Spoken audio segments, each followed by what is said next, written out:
जय हिंद, जय संविधान। सभी को नमस्कार। मैं हीरालाल बुनकर, निवासी बूढ़ा, जिला बांसवाड़ा।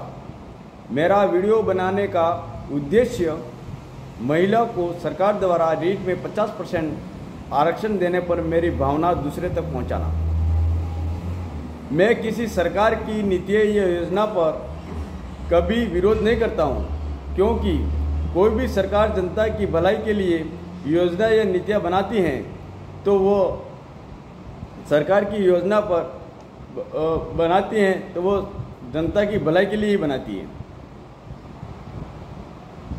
सरकार की योजना पर 100 के लाभ पर 10 का नुकसान या हानि होती है तो वह नुकसान नहीं कहलाता, लेकिन 100 लोगों के लाभ के स्थान पर 120 लोगों का नुकसान हो जाता है तो ऐसी नीतियाँ या योजना सरकार को नहीं लानी चाहिए। अगर गलती से ऐसी योजना बन जाती है तो सरकार को वापस ले लेना चाहिए। महिला आरक्षण को किसको कितना लाभ है, कितना नुकसान है, वह बताने से पहले मैं आरक्षण के बारे में कुछ बताना चाहता हूँ। आरक्षण क्यों दिया जाता है?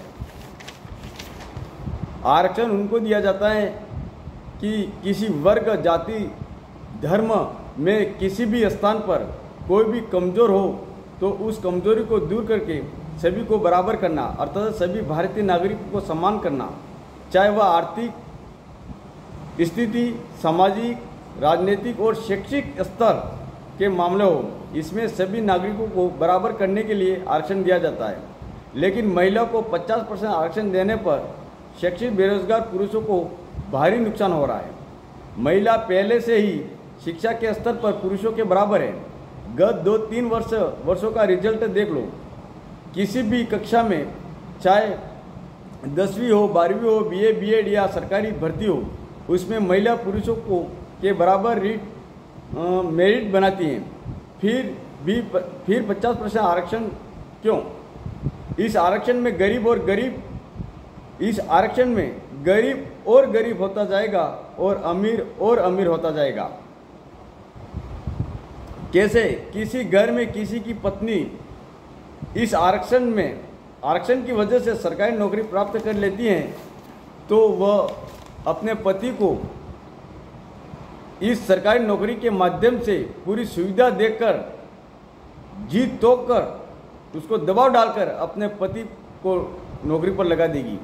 लेकिन वह गरीब बेरोजगार पति जिसकी पत्नी अनपढ़ है और केवल 5-10 वर्ष से तैयारी कर रहा है, वह 5-10 वर्ष से तैयारी कर रहा है, नौकरी लगकर मेरे परिवार को गुजारा चलाऊंगा। गरीब की हालत में बिना सुविधा से परिवार का लालन पोषण करता हुआ समय निकालकर जितना पढ़ा है उतनी पढ़ाई से इस आरक्षण की वजह से वो मेरिट से 1-2 पॉइंट से बाहर हो जाएगा। जिसमें आज तक मनोबल नहीं तोड़ा है, अपनी सरकारी नौकरी का सपना नहीं तोड़ा है, वह सपना रह जाएगा। वह केवल अपनी सपने में वह रह जाएगा। अब वह नौकरी प्राप्त नहीं कर सकता है, क्योंकि एक तो परिवार का बोझ, गरीब की हालत और सुविधा का अभाव, और इधर महिला आरक्षण देने से आरक्षण की कमी होना। इस आरक्षण की वजह से एक घर में 2 नौकरियां होगी और एक घर में एक भी नौकरी नहीं होगी। इसलिए गरीब होता जाएगा, अमीर होता जाएगा। मैं सरकार से निवेदन करता हूं कि यह नियम वापस लिया जाए। आप